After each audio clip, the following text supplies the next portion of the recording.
khi giành chiến thắng để vào chung kết. Các cầu thủ đã rất cố gắng, tôi muốn cảm ơn họ.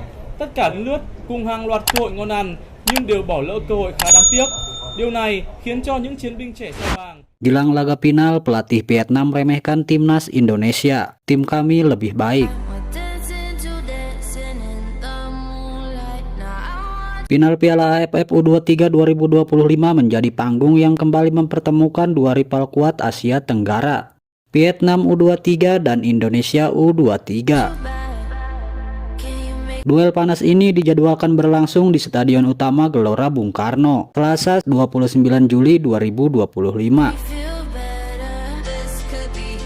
Namun, tensi tinggi sudah terasa sejak beberapa hari sebelum laga berlangsung, terutama setelah pernyataan kontroversial dilontarkan oleh pelatih Vietnam Kim Sang-sik. Kim, pelatih asal Korea Selatan yang kini menangani Vietnam U23, dengan lantang menyebut bahwa Indonesia belum selevel dengan tim asuhannya. Meski menyadari progres permainan Indonesia yang semakin rapi dan terstruktur di bawah pelatih Gerald Vandenberg, Kim tetap menegaskan bahwa Vietnam lebih unggul dari segala aspek. Pernyataannya yang paling mengundang sorotan adalah ketika ia mengatakan, Indonesia berusaha mengontrol permainan, tapi tak sebagus Vietnam. Mereka kuat saat kehilangan bola, bukan saat memegang kendali. Pernyataan itu langsung menyulut reaksi dari berbagai kalangan, karena seakan meremehkan pendekatan penguasaan bola yang diterapkan oleh Indonesia sepanjang turnamen. Indonesia sendiri tampil luar biasa di sepanjang turnamen. Di semifinal, Garuda Muda menyingkirkan Thailand dalam pertandingan dramatis hingga adu penalti.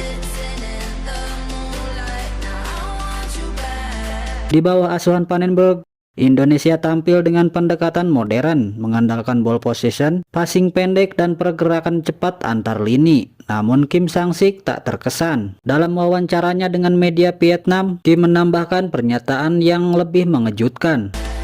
Vietnam telah bermain dalam tekanan di level yang lebih tinggi dibanding Indonesia. Kami tahu bagaimana memenangkan pertandingan, bahwa saat kami tidak dalam performa terbaik, itu yang membedakan tim besar dan tim yang sedang naik daun. Pernyataan itu seolah menegaskan bahwa menurutnya, Vietnam adalah tim besar yang sudah teruji, sementara Indonesia baru mulai membangun pijakan di level atas. Kim juga menyinggung soal gaya bermain Indonesia yang terlalu bergantung pada permainan sentuhan dan dominasi lapangan tengah. Ia menyebut, meski terlihat indah, pola permainan itu akan mudah dihancurkan jika lawan mampu menekan di area build up. Bahkan, dengan nada sinis ia menyebut, saya sudah melihat mereka. Mereka seperti cermin yang memantulkan bayangan Vietnam, tetapi kabur.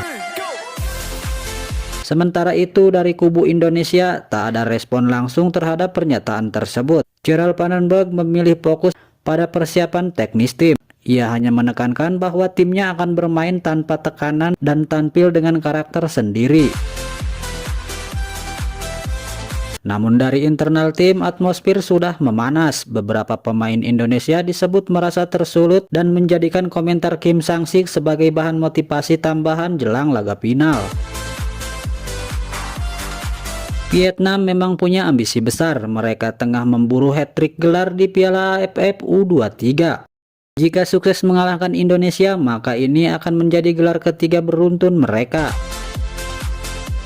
Sementara Indonesia bertekad membalas kekalahan di final 2 tahun lalu dan menambahkan koleksi trofi kedua mereka di ajang ini.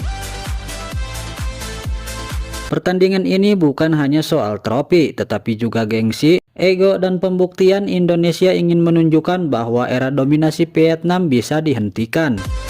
Sementara Vietnam ingin menegaskan bahwa mereka masih yang terbaik di kawasan Asia Tenggara, dengan atau tanpa respek dari lawan. Dengan semua tensi, kontroversi, dan ambisi yang menyelimuti, final ini akan lebih dari sekedar pertandingan. Ini adalah panggung pembuktian. Dan komentar Kim Sang-sik telah menambahkan bara ke dalam api persaingan.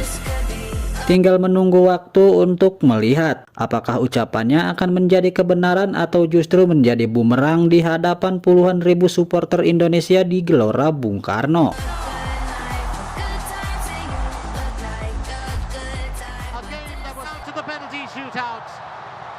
And Indonesia claiming it 7-6 with the winning goal ball being struck.